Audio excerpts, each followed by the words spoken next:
Okay, amen. Okay, okay.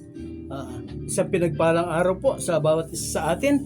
Tayo po ngayon ay muli magpapatuloy po sa pag-aaral po ng salita ng Diyos. Po, okay. Thank you, Lord God. Oh yes, okay. Ngayon po ay June 7, 2025, first Saturday of the month of June. Napakabilis po talaga ng panahon. Ano po ba? Parang hinahabol ng kung ano yung mga panahon natin na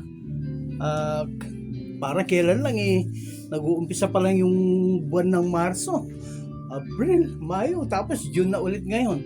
Okay. Sa ating po pag-aaral ngayon, ito po magiging ano po ang ito yung ano natin. Okay. Background malakas. Ito malakas yung background niya. Okay. Okay. Okay. Pinahinaan ko lang po yung ano ng background. No? Hindi ko po kasi alam na kalikutin itong mga pinahinaan ko po yung ano yung volume ng background. Hindi po tayo magkakarinigan. Ano po? Katulad po na nabanggit ko, no? Ang ating pong pag-aaral ngayon ay style na Bible study, devotion, preaching, teaching. Kumbaga halo-halo po siya na ano. Hindi po siya ganun ka-synchronize na parang yung preaching na point 1, point number 2, point number 3, wala pong ganun. Kumbaga, we will journey doon po sa kabuuan ng ating pag-aaral sa araw na ito. Ano po? Ngayon po tayo po ay magipagbukas po ng ating mga dalang Biblia. Ano po? Yung pong iba merong mga Biblia na nandoon po sa kanilang mga cellphone. Ano po? Kayo po ay makipagbukas sa amin. Ito po ang ating pag-aaralan ngayon ay nakasulat po dito po sa Aklat ng Mga Awit. Aklat po ng Mga Awit, 103, pasimula po sa talatang 1 hanggang sa talatang 5. Psalms, po, hindi po yan Psalm. Psalms, kailangan po meron siyang S doon sa dulo. Psalms 103 verses 1 hanggang verse 5. Babasahin ko po ito sa English kasi po mas masarap po siyang basahin sa English at saka mayroon pong mga ano dito na wala po sa o kaya po basahin ko muna siya sa Tagalog. Po, basahin ko muna siya sa Tagalog para po masundan po ng mga kapatid natin na patuloy po nakikinig, sumusubaybay po sa programang ito na pag-aaral ng salita ng Diyos. No po? Ito po ay babasahin ko una dito po sa wikang Tagalog. Magandang balita, Biblia. Ano po? Okay. Siguro po papansin ninyo, luma yung Biblia ko. Ano po? Kasi po yung mga bagong translation ngayon ng Biblia, hindi po maganda yung mga salita na ginagamit doon. No? Para pong ginawang laruan ng Biblia. Maniwala po kayo sa akin. Yung bago po mga translation ngayon iba. Kaya kung bibili po kayo ng Biblia na Tagalog, yung pong yung 19 something, 1905, ganun po na mga basta o kaya po yung yung Tagalog na ang dating Biblia. Yung po talagang yun. Tapos po yung yung Kapampangan Bible. Tapos samahan po ninyo ng mga English na na King James version, tapos yung ng mga King James version at saka yung Poimen at saka po yung alam po nyo, mga Bible ko na marami po yung mga translation ng Bible ko kaya po. Okay, dito po sa Tagalog, sa aklat po ng Mga Awit, aklat 103, pasimula po sa talatang 1 hanggang sa talatang 5, ganito po ang nasusulat. sundan po ninyo ako. Kung meron po kayong Biblia, pwede po ninyong basahin ito sa inyong sarili. Okay, verse 1. Si Yahweh ay papurihan o aking kaluluwa, at lahat ng nasa aki magsipagpuri sa Kanya. Purihin sa tuwina ang banal na ngalan niya. Verse 2, si Yahweh ay papurihan o aking kaluluwa, at huwag kaliligtaan, mabubuti niyang gawa. Ang lahat kong kasalanay, siya ang nagpapatawad, at anumang aking sakit, ginagamot niyang lahat. Sa bingit ng kamatayan, ako ay inililigtas, at pinagpapala ako sa pag-ibig niya at habag. Sa sarili, ang dulot niya'y kasiyahan habang buhay. Kaya naman, ang lakas ko ay lakas ng kabataan, katulad ng sa agila, ang taglay kong kalakasan. Amen. Ang sarap pong pakinggan na po yung mga ganitong mga salita. Ngayon po, basahin ko po ito sa wikang Ingles. Ito po ay babasahin ko ng dahan-dahan. Okay. Book of Psalms 103 verses 1 up to 5. Ganito po ang nasusulat sa English po. Bless the Lord, O my soul, and all that is within me. Bless His holy name. Bless the Lord, O my soul, and forget not all His benefits, who forgiveth all thy iniquities, who healeth all thy diseases, who redeemeth thy life from destruction, who crowneth thee with loving kindness and tender mercies, who satisfieth thy mouth with good things, so that thy youth is renewed like the eagles. Amen. Ang sarap po ng mga salita ng Diyos dito. Ganito po yung sinasabi dito sa una. Bless the Lord, O my soul, and all that is within me. Bless His holy name. Alam po niyo sa meron po tayong inaawit na Christian song. Yung pong 10,000 Reasons. Ito po ang pasimula po niya. Ito mismo. Ito po mismo. Ang pasimula niya, yung verse 1, ang ganito po. Never mind the voice po, no? yun na lang po mensahe ang inyong intindihin, ang inyong unawain doon po sa aking pagbigkas ng awitin ng 10,000 Reasons. Okay. Okay. Doon na po sa second stanza muna, tapos babalikan ko yung first stanza. Ano po? The sun comes up, it's a new day dawning. It's time to sing your songs again. Whatever may pass, and whatever lies before me, let me be singing when the evening comes. So ito po yung sinasabi ko sa una, verse 1. Bless the Lord, oh my soul, worship His holy name. Sing like never before, oh my soul, I worship your holy name. Amen. Ano po? Sumabit po doon. Bless the Lord, O my soul. Bless the Lord, O my soul. Praise God. Ito po ang sinasabi na worship His holy name. Yung po kung sinasabi rito, ano po ang pinapakita dito ng awitin nito? Si Haring David po ang may sulat nito. Ano po? Si Haring David po ang may sulat nito nung siya po ay nagtatago, tumatakbo sa kanyang anak na siya ay papatayin. Kaya sabi na, bless the Lord, O my soul. Okay. O my soul, worship His holy name. Kahit ang ano po niya rito ay inuutusan po niya ang kanyang sarili. Inuutusan po niya ang kanyang kaluluwa na purihin, sambahin ang Diyos. Po, sabi po niya, bless the Lord, all my soul. Yung pong sa Noong pong sa panahon po ng Old Testament, pag sinabi po yung prostrate to God o kaya yung bless the Lord, yung pong sumasamba sa Diyos, ito po ay, sila po ay lumuluhod. No po? Lumuluhod. Sila po ay nakadapa sa lupa. Sayad ang kanilang mukha sa lupa. Yun po ang paraan ng pagpupuri, pag-bless nila sa Panginoon. No po? Yun po ang sinasabi yun po ang sinasabi dito ni Haring David.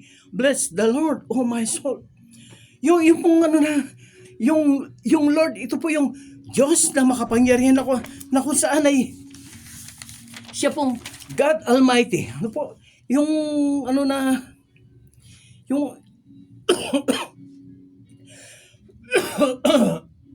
okay. Yung pong Lord dito.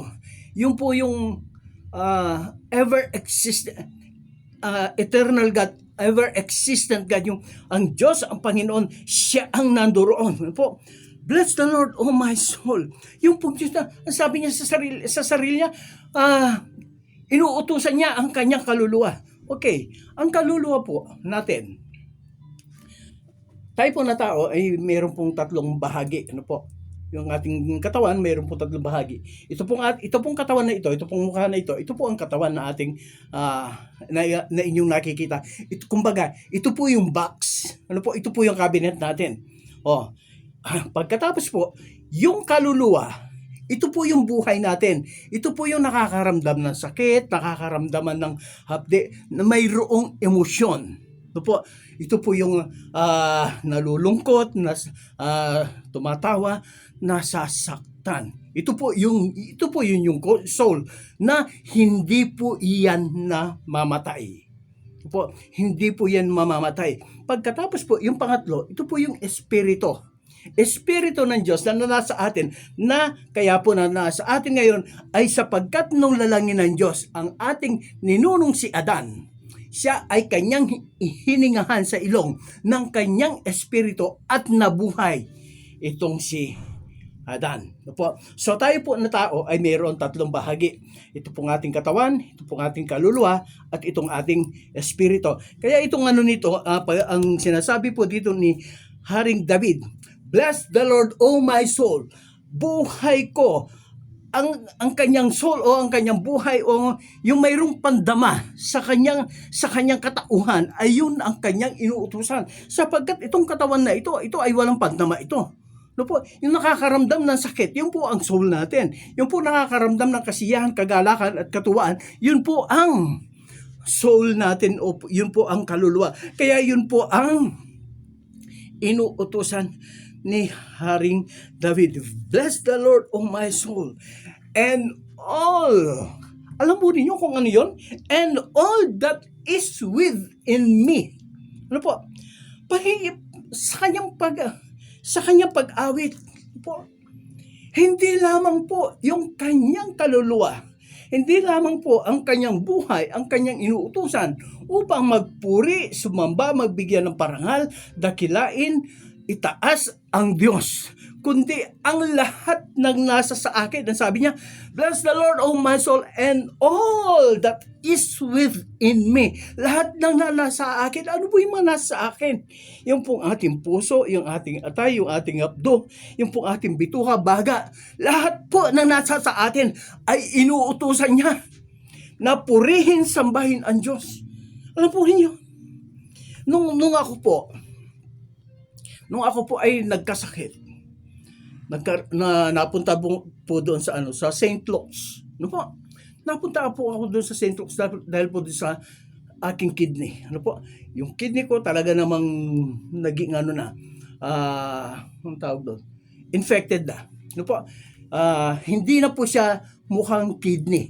Ang itsura po nung noon ay para na po siya si Charon Bulaklak. Talagang namulaklak na po siya.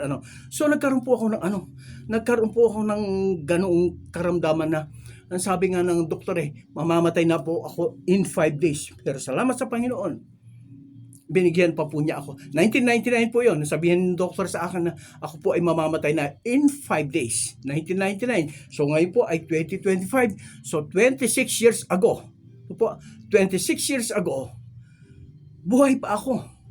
Opo, sapagkat ang Diyos ay mayroong plano para sa akin. Ako ay maglingkod, magpuri, makasamba sa Kanya.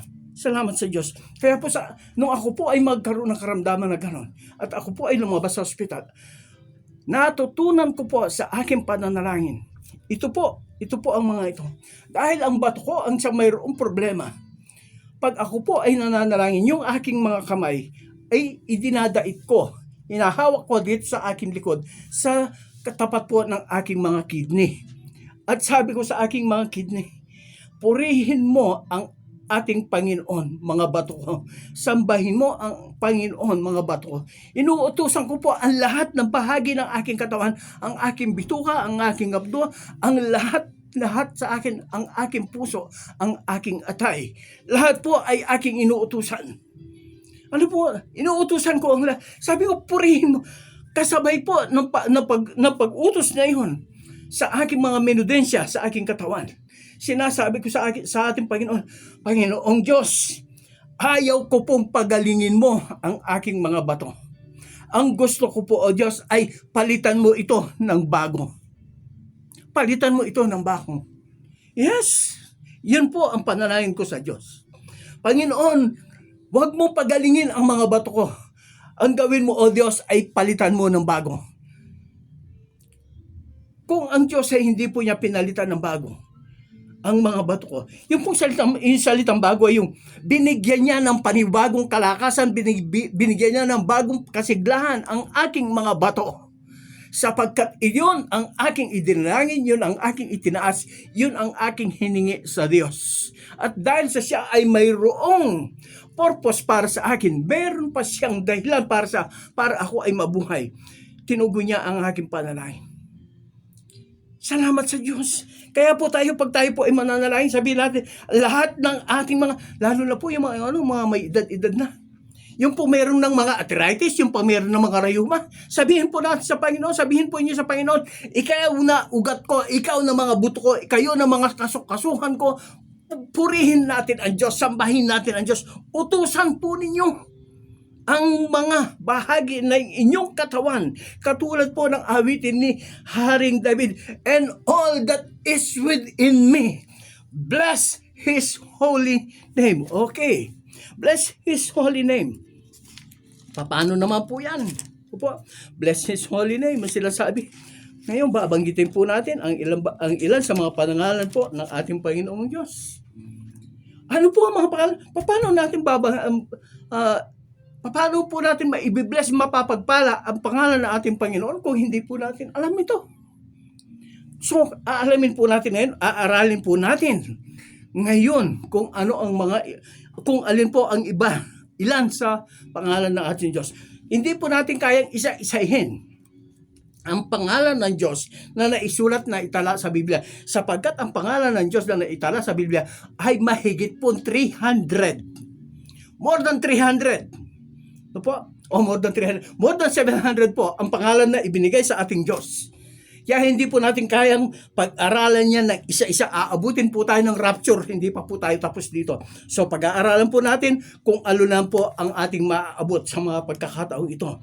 Mga pangalan ng Diyos. Sabi po rito, bless His holy name. Pagpalain mo, purihin mo, sambahin mo ang pangalan ng Diyos, ang banal na pangalan ng Diyos, Jehovah Shalom. Ano po ba ang pangalan Jehovah Shalom?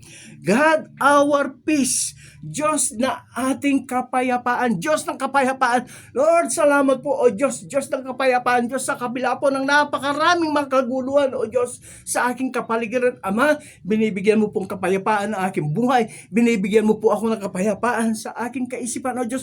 Panginoon, marami po, O Diyos, ang mga nag-aalala, natatakot, ang mga nababahala dahil sa pagsunod-sunod na pagtaas ng presyo ng mga bilhin. Subalit, O Diyos, dahil Ikaw ay Diyos ng kapayapaan, ako na anak mo, lingkod mo, ako na naglilingkod, nagpupuri, sumasamba at nananampalataya sa iyo, Diyos, ang kapayapaan ay nandito sa akin. Salamat po, O Diyos. Salamat po, O Diyos.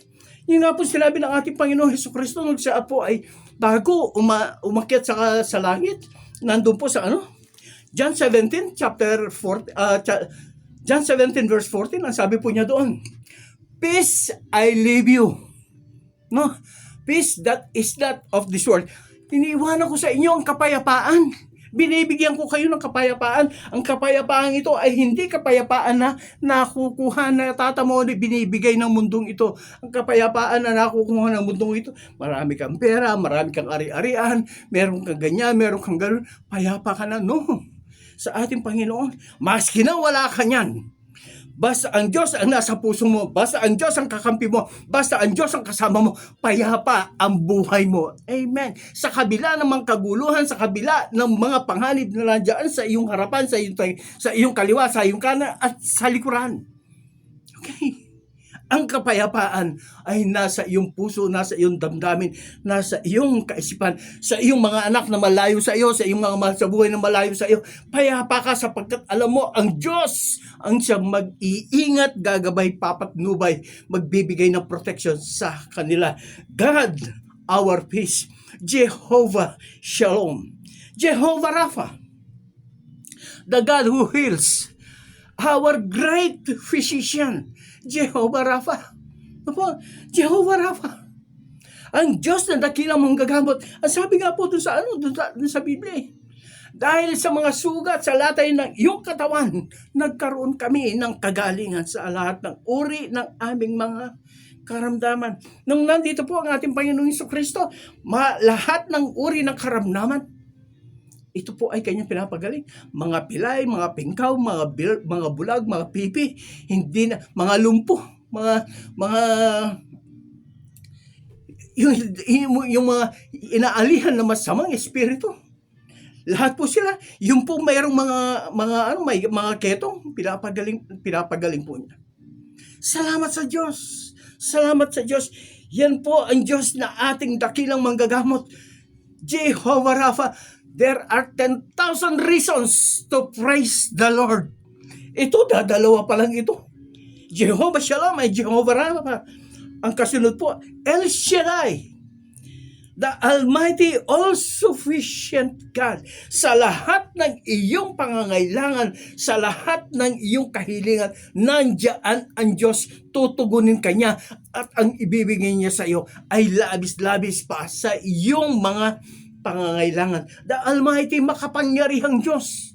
Siya ang lumikha ng langit at ng lupa. Siya ang may kontrol ng lahat ng ito.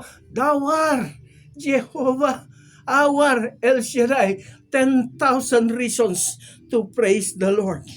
El Elyon, the Most High God. The Most High God, the Creator and the ruler of the universe. Jehovah Shammah, the Lord is there. Ang Diyos ay palagi nandyan.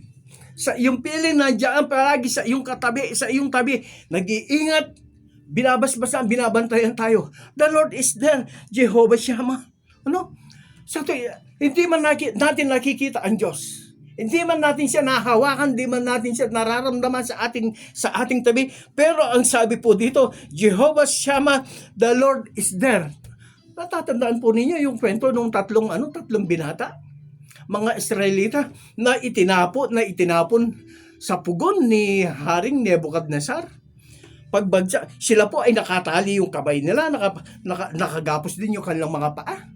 Pero pagbagsak po nila doon sa loob ng pugon na 7 ulit na pinainit. Ito po, yun nga po mga bantay na naghulog kila Meshach, Shadrach at Abednego doon sa pugon.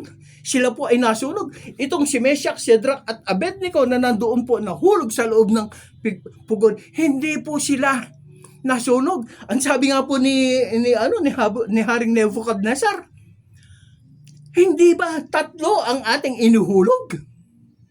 Bakit 4 ang aking nakikita? Palakad-lakad, mag-TikTok la po, magsumbala retang yung hinulog na 3, si Meshach, Shadrach at Abednego. Hindi po sila nasunog, hindi man nasunog. Ang sabi nga ni Nebuchadnezzar, silang 3 na nandoon nahulog. 3 lang inuhulog natin, pero 4 ang nakikita ko. At yung pang-4 ay parang anak ng Diyos. Natural. Ang ating Panginoon ay palaging nandoon.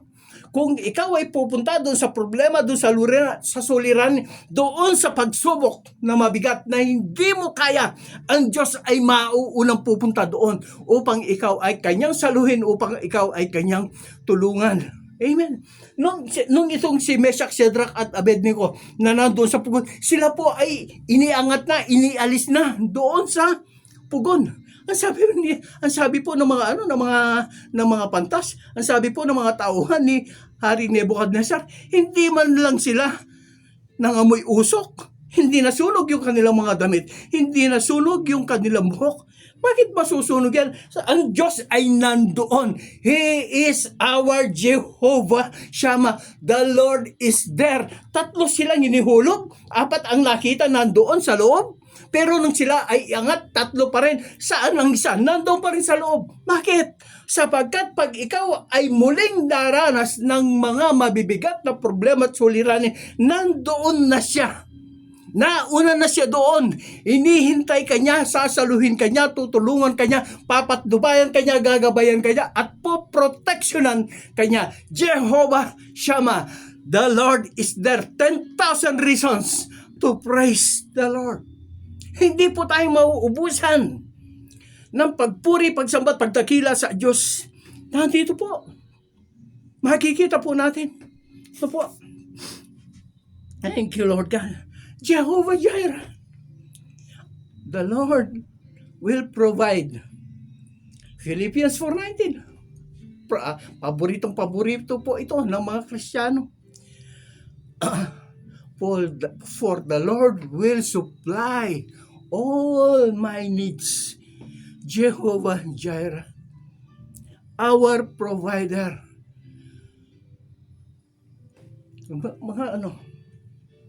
Nung ako po ay magplano, magdesisyon na mag-aral sa paaral ng Biblia, nung po sa Bible School, sa seminaryo, pumasok sa seminaryo. Ano po ninyo, nagtatrabaho po ako noon. Pero nung ako po ay magdesisyon na mag-aral, sabi ko sa sarili ko, paano kaya ako kakain? Paano kaya kami makakaraos? Meron pa akong pinapaaral ng mga anak. Hindi pa tapos yung mga anak ko sa kanilang pag-aaral. Pero nung ako po ay tumigil sa pagtatrabaho, never kaming kinulang. Hindi kami nagutom, hindi ako nanghingi, hindi ako umutang. Praise God! Salamat sa Diyos! Our God will provide our needs. Trust and believe in our Lord Jesus Christ. Hindi po niya tayo pababayaan sa lahat ng ating pangangailangan. Ang sabi nga po ng ating Panginoon, kung ano man ang hilingin ninyo sa aking pangalan, iyon ay iyong matatanggap. Yun po ang ginawa ko sa Diyos. Panginoon, mag-aaral po ako sa seminaryo, papasok po ako sa paaralang Biblia, titigil po ako sa pagtatrabaho, wala pong suporta sa akin, wala pong suporta sa pagkain namin, sa pang-araw-araw. Diyos, provide our daily needs. Provide our daily needs. True enough, God provided not just our daily needs, more than enough. Kunin niyo. Kung kailan ako nawalan ng trabaho, kung kailan ako tumigil sa trabaho, saka naman ako nagkaroon ng sasakyan. Praise God! Kung kailan ako tumigil sa trabaho, wala naman ako inaasahan na saka naman ako nagkaroon ng sabay, isang jeep at saka isang tricycle. Salamat sa Diyos! God will provide everything that you need. Lalong-lalo na kung ang mga ito ay gagamitin mo sa paglilingkod sa mga ministeryong pinagkatiwala ng Diyos sa iyo. Amen.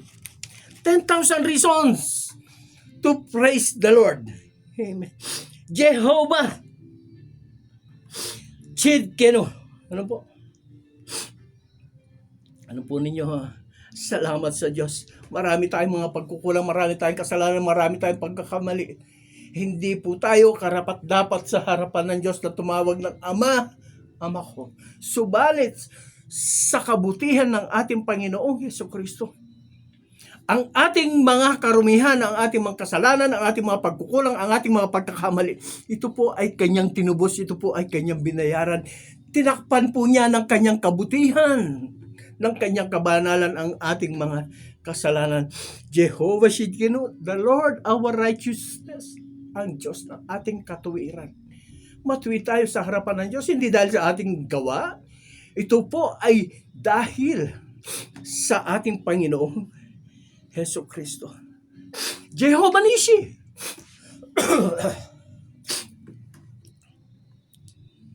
Our victory, our banner. Amen.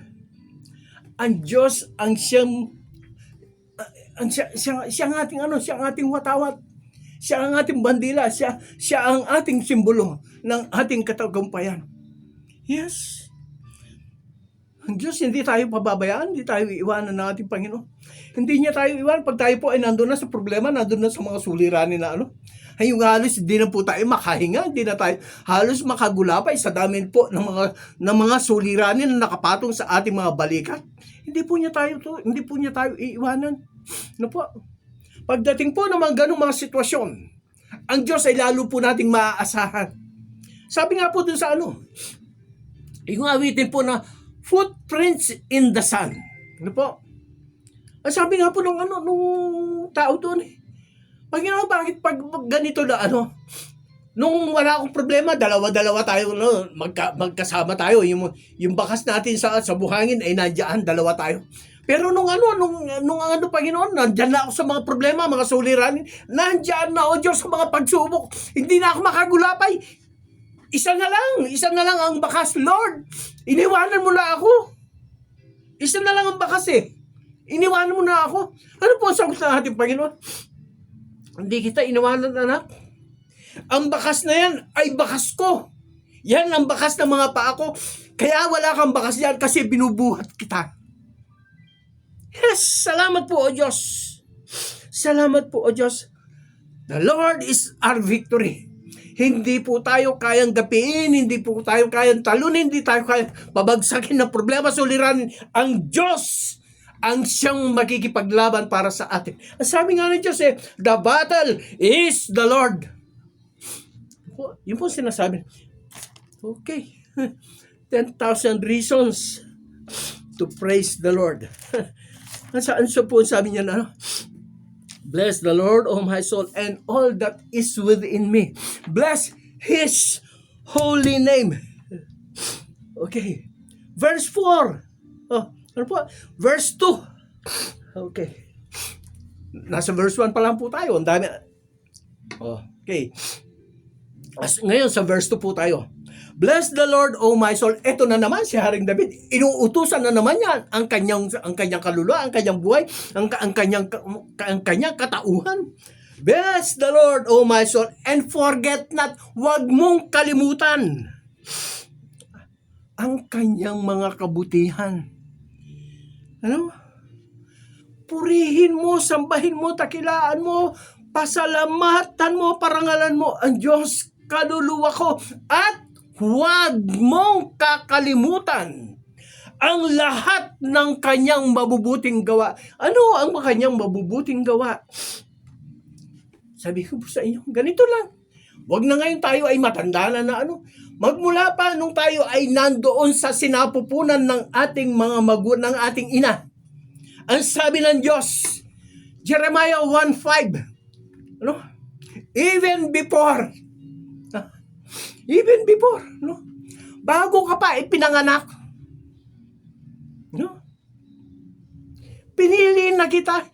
Kumbaga, bago ka pa ipinanganak, iningatan na kita, pinatnubayan na kita, pinroteksyonan na kita, ginabayan na kita. Doon pa lang sa sinapupunan ng ating mga ina, ang pag-iingat, ang proteksyon ng ating Diyos ay naranasan na natin. Tayo ay pinanganak, tayo ay inilwal dito sa maliwanag. Yung iba nga yung iba, hindi nga nakuhang ipanganak Doon pa lang sa sinapupunan ng kanyang ina, siya ay nalagutan na ng hiling. Namatay na. Pero tayo, nandito. Nandito pa tayo. Inuutusan niya ang kanyang sarili. Bless the Lord, O my soul, and forget not all His benefits. Ano po yung benefits niya?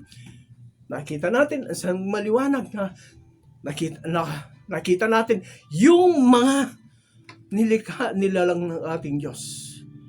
No? Ano ba yung mga na? Pag merong lumalapit ka sa Panginoon eh. Diyos, marami po akong problema eh. Hindi ko na po kaya itong mga ito eh. Diyos, marami pong hadlang sa aking paglilingkod sa iyo eh. Hindi ko na po kaya ito eh. Ang Diyos na lagi nandiyan. God will come to you. Yes. For your safety. Dumating ang Diyos. No? Ang pinakamasarap doon sa kanya, doon sa benefits, doon sa kabutihan ng Diyos. Forget not His benefits. We do not deserve na tayo po ay makasama sa pamilya ng Diyos. We do not deserve to call God our Father. Pero ang sabi po ng ating Panginoong Jesucristo, ang sabi po ng Biblia, hindi kayo binigyan ng espiritu ng pagkaduwag, hindi kayo binigyan ng espiritu ng pagkatakot, kayo ay binigyan ng espiritu upang kayo ay makatawag ng Ama, aking Ama. Yan po ang kabutihan ng Diyos sa atin. Kahit sa kabila po ng mga sunod-sunod na ating mga paggawa, pagtalikod sa Kanya, sunod-sunod po na tayo po ay sumusuway sa Kanya. Sunod-sunod patong na tayo po ay nagbibigay ng sama ng loob, hinanakit sa Kanya. Hindi po natin napapasaya, hindi po natin nabibigyan ng kaluguran. Kagalakan ang Diyos.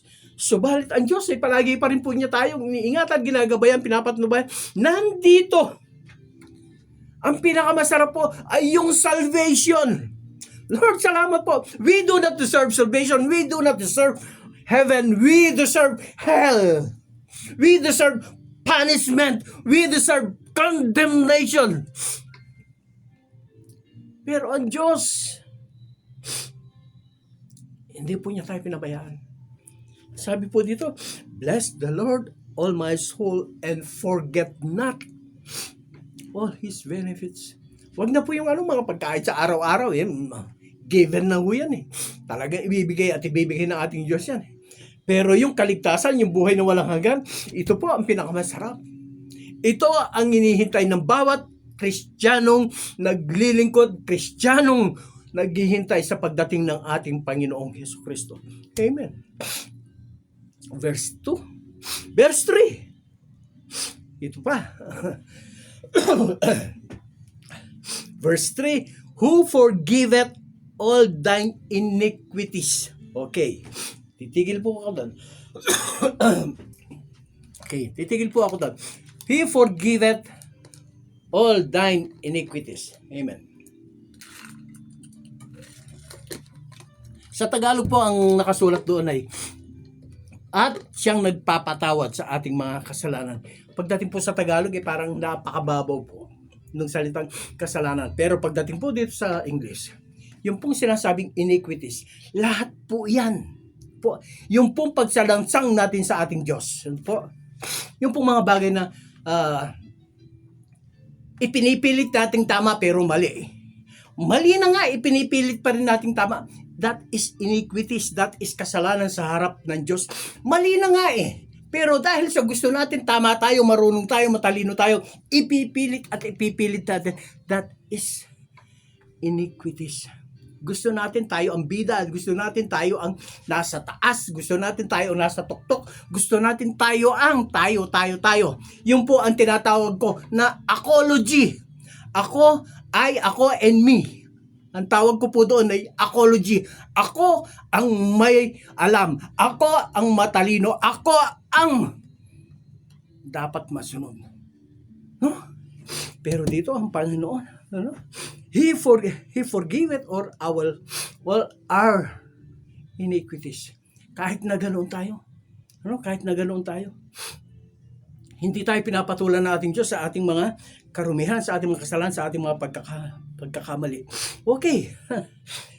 who forgiveth all thine iniquities, who healeth all thine diseases. Alam po ninyo ito. Ang Diyos na nagpapagaling, nabanggit ko na po kanina, Jehovah Rapha, ang ating dakilang manggagamot. Kahit na anong uri ng sakit, karamdaman ang iyong dinaramdam, ilapit mo, itaas mo sa Diyos. Tutugunin at tutugunin ka ng Panginoon. Yes. Alam po ninyo, okay. 1, 2, 3. More than 2 years ago. 2 years. Going 3 years na po. 1990, ay hindi.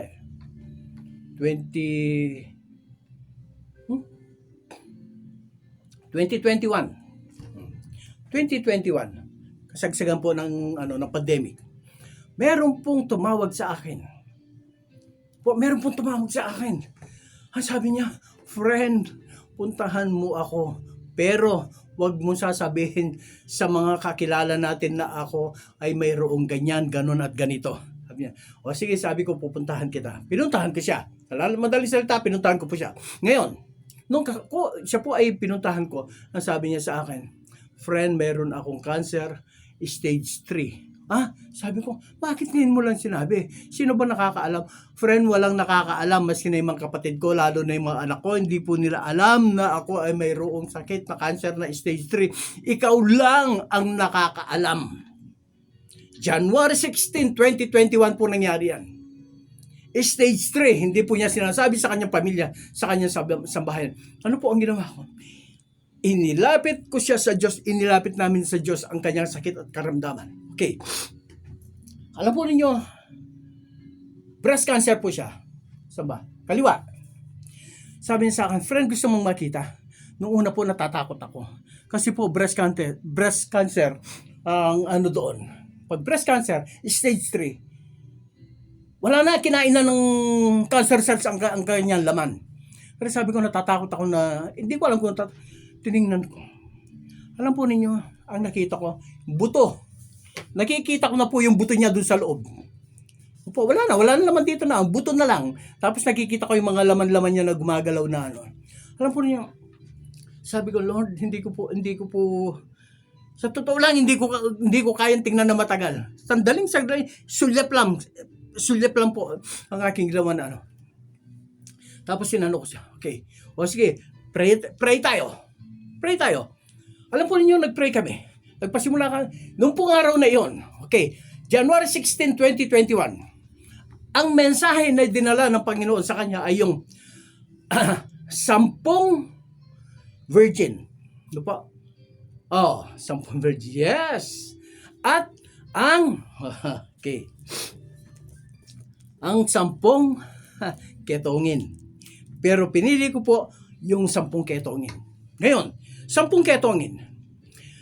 Yung 10 ketongin na yun, sila po ay bawal pumasok sa syudad. Bawal po sila magpasalamuha sa mga tao. Hanggang doon lang po sila sa labas ng syudad. At sa kanilang paglalakad, nasa lubong po nila, natanaw po nila ang ating Panginoong Jesucristo. No? Natanaw po nila ang ating Panginoong Jesucristo at sila ay humiyaw, Panginoon, tulungan mo po kami. Ang sabi nila, ang ating Panginoon Jesucristo, siya ay tumigil, sinabi, humayo kayo. Okay, yun po ang dinala ng Panginoon na mensahe sa kanya. So, pinaliwanag ko sa kanya, ganito. So, yung 10, naglakad. Pero nalaman nung isa, napansin nung isa na siya ay magaling na. Bumalik siya sa Panginoon.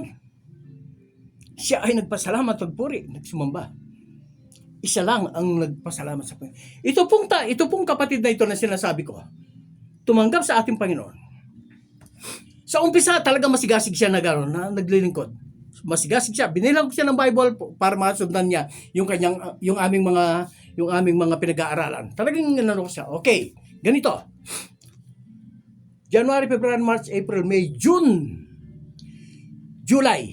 Pagdating po ng July.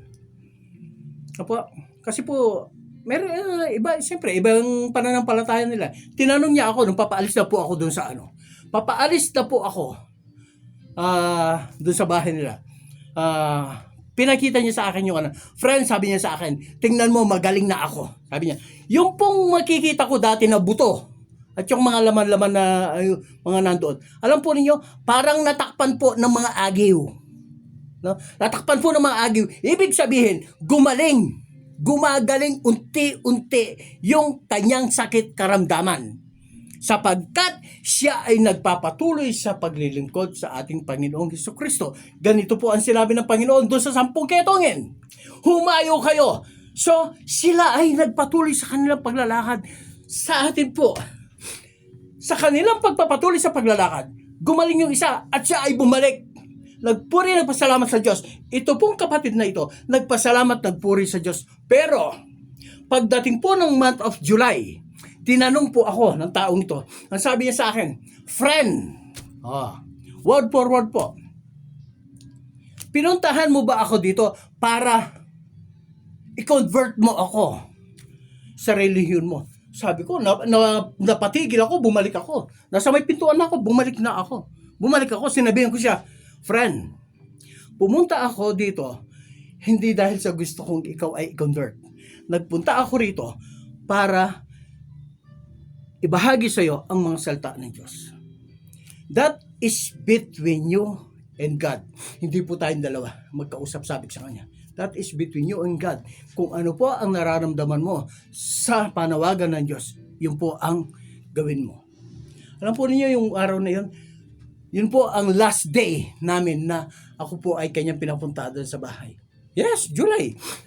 Sampuan, wala. Hindi po ako buong July, wala po, hindi po niya ako pinatawag, hindi po niya ako pinapunta. Sabi niya, friend, marami kasing tao marami akong bisita kaya hindi ko pwedeng pumunta So maraming dahilan. So alam ko na. Ngayon, yung po palang mga nagkakasakit na cancer, lumiliit, as in lumiliit, papaliit ng ganon. Hindi sila pumapait, papaliit.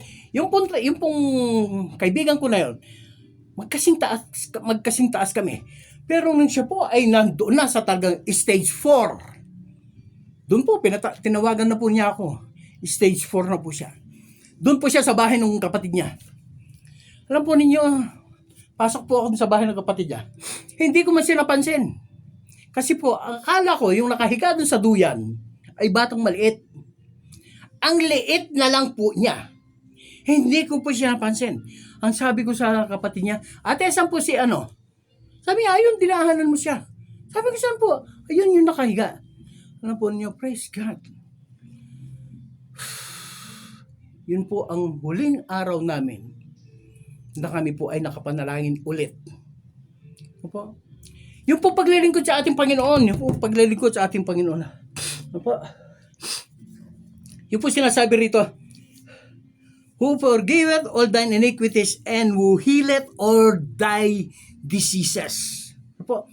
Lahat ng uri ng karamdaman ay pinapagaling ng ating Diyos, ng ating Panginoon, ng ating dakilang manunubos, ang ating dakilang manggagamot, Jehovah Rapha. 10,000 reasons to give Him praise.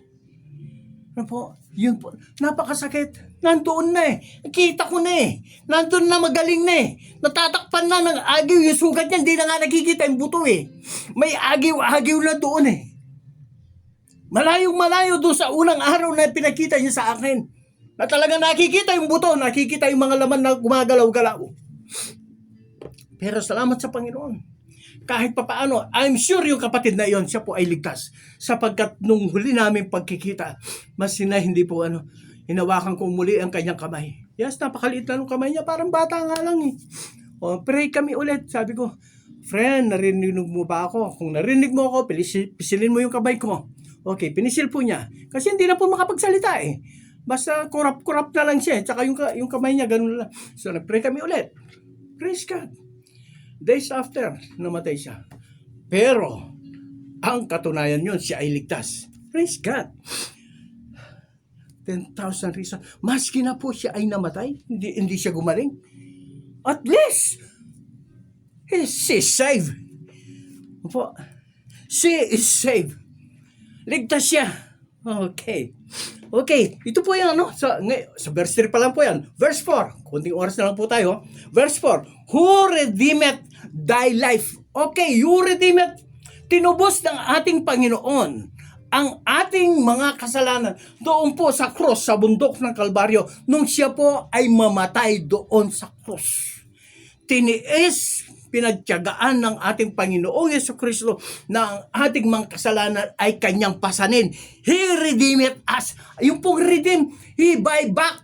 Ano po? Yung pong tinubos niya tayo. Sapagkat tayo po ay maraming kasalanan sa Diyos. So yung pong kasalanan na yun, kailangan pong bayaran, kailangan pong tubusin. Yung po yung tinatawag na buy back. Ano po? Tinubos tayo ng ating Panginoong Jesucristo sa pamamagitan ng kanyang dugo na umagos doon po sa krus sa bundok ng Kalbaryo. Salamat sa Diyos! Salamat sa Panginoon! Hindi po siya bumaba doon sa krus. Ano po ang sabi niya doon? Ng isa sa mga magnanakaw, kung ikaw ang anak ng Diyos, kung ikaw ang Kristo, bumaba ka, iligtas mo ang iyong sarili at kami din. Ang sabi po nung magnanakaw. Ano ang ginawa ng ating Panginoong Kristo? Hindi siya bumaba. Hindi siya bumaba? Sapagkat gusto niyang tubusin tayo sa ating mga kasalanan. Salamat sa Diyos. Tinubos niya tayo sa ating mga kasalanan.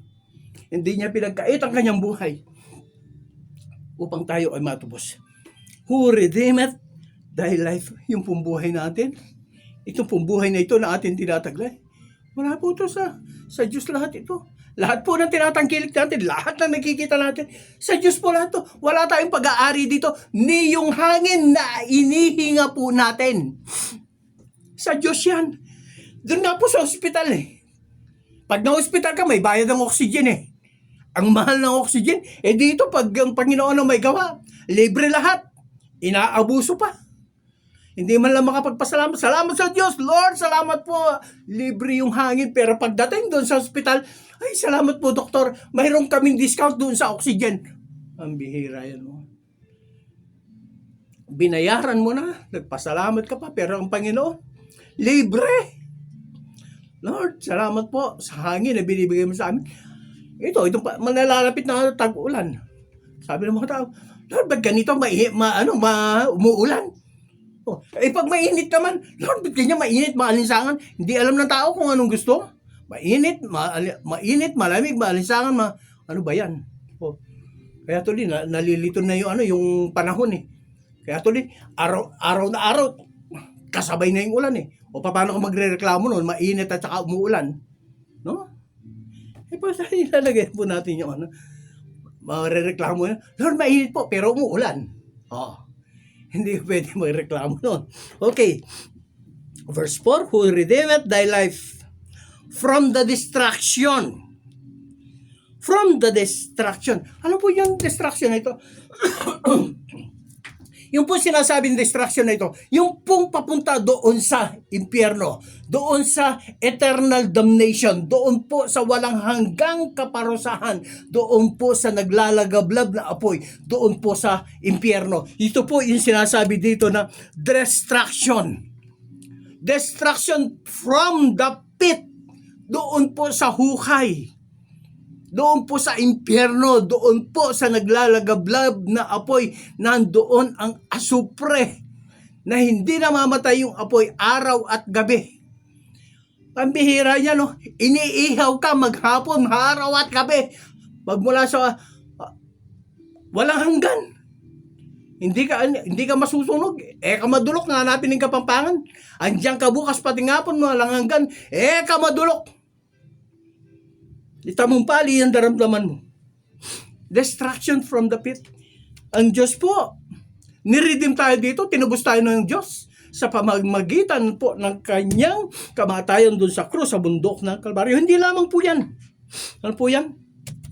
Yung po kasunod niya, who crowned thee with loving kindness and tender mercies. Yung pong tender mercies na ito, yung pag-ibig at pagmamahal ng Diyos, ang pinakamalapit po dito ay yung babae na buntis. Yung pong babae na buntis, yung kanyang pag-ibig, pagmamahal doon sa sanggol na nandoon sa kanyang sinapupunan. Yun po ang kasing kahulugan ng tender mercies na sinasabi ng Biblia. para sa ating Panginoong Jesucristo. Yun po ang tender mercies na binibigay ng ating Panginoon sa atin. Yung kanyang pag-iingat, protection, nandoon pa lang tayo, hindi pa tayo lumalabas. Ang pag-iingat niya, ang pag-ibig niya, pagmamahal niya, ay nararamdaman na natin doon sa sinapupunan ng ating mga gulang. Amen. Thank you, Lord God. Okay, thank you, Lord God. Okay. Hindi po natin matatapos ito. Itutuloy po natin sa susunod na Sabado. Tayo po ay manalangin. 10,000 reasons to praise, glorify, thank, serve God. Amen. Salamat po, O Diyos, sa pagkakataon ito na ibinigay mo po sa amin, Ama, na kami po, O Diyos, ay nakapag-aral po ng iyong banal na salita, O Diyos, Ama. Napag-alaman po namin kung gaano mo kamahal ang bawat sa amin ay yung pag-ibig, ang yung pag-iingat, yung protection sa bawat isa sa amin, O Diyos, Ama. Ito po ay walang sukat. Ito po, O Diyos, ay walang katulad, O God, Lord. Hindi po ito matutumbasan ng anuman at nung sino man na mabuting gawa ng anumang yaman, O God. Diyos, ang kabutihan mo, ang pagmamahal mo, ang pag-ibig mo, ang siyang ipinapakita mo rito, O Diyos, ang Panginoon.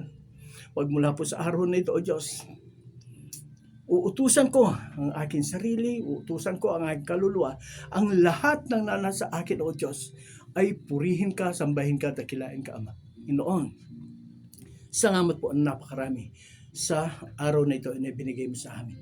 Purihin ka, sambahin ka, dakilain ka. 10,000 reasons to praise you, to glorify you. You are worthy of all the praise, God. In Jesus Christ's name, in the presence and the power of the Holy Spirit. Amen. Amen. Sa pangalan po ni Bugtong Anak na si Kristo. Salamat po, Diyos. Salamat po. Purihin ang ating Panginoon. Okay. Ang oras po natin ngayon ay 5:55 na. Salamat.